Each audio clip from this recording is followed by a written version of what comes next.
বন্ধুরা, আজকের গল্প টুনির জাদুর ঘর।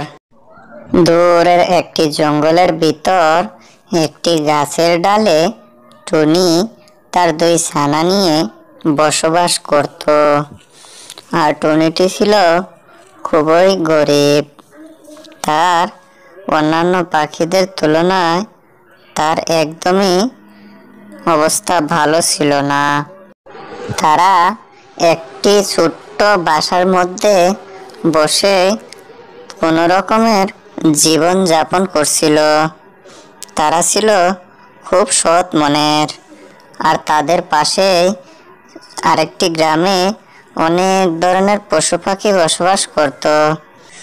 একদিন টুনির ছানা টুনিকে বলতে লাগে, ওগো মা, আমি খুব ক্ষুধার্ত। আমার বাবা তো মারা গিয়েছে। তুমি খাবারের ব্যবস্থা করো। তুমি যদি খাবারের ব্যবস্থা না করো তাহলে আমি ক্ষুধায় মারাই যাব। তুমি কিছু করো। তখন টুনা বলে, আচ্ছা ঠিক আছে, আমি কোনো রকমে দেখি গিয়ে খাবার পাই কিনা। তোর বাবা তো মারা গিয়েছে আর আমরা তো খুব গরিব। আমাদের কেউ কিছু খাবার দিতে চায় না, কারণ তারা তো ধনী, আমরা গরিব বলে। এই বলে টুনি উড়তে উড়তে সে বাজারের দিকে যায়। আর বাজারে সেদিন অনেক বড় মেলা হচ্ছিল। আর সেখানে গিয়ে টুনি দেখে নানান ধরনের পাখিরা সেই বাজারে এসেছে। সে গরিব বলে কোনো পাখি তার সাথে কথা বলে না। এরপর সে নীল টুনির কাছে যায় আর গিয়ে বলে, ওগো টুনি ভাই, আমার পেটে খুব ক্ষুধা, তুমি কিছু খাবার দেবে? তখন টুনি না করে দেয়। এরপর টুনি কাকের কাছে আসে আর এসে বলে, ও কাক ভাই, আমার ছানা খুব ক্ষুধার্ত, তুমি তার জন্য কিছু খাবার দাও। তখন কাক বলে, এই নাও, এই খাবারগুলোই আমার কাছে ছিল। এই সবজিগুলো তুমি রান্না করে তোমার ছানাকে খাওয়াইও।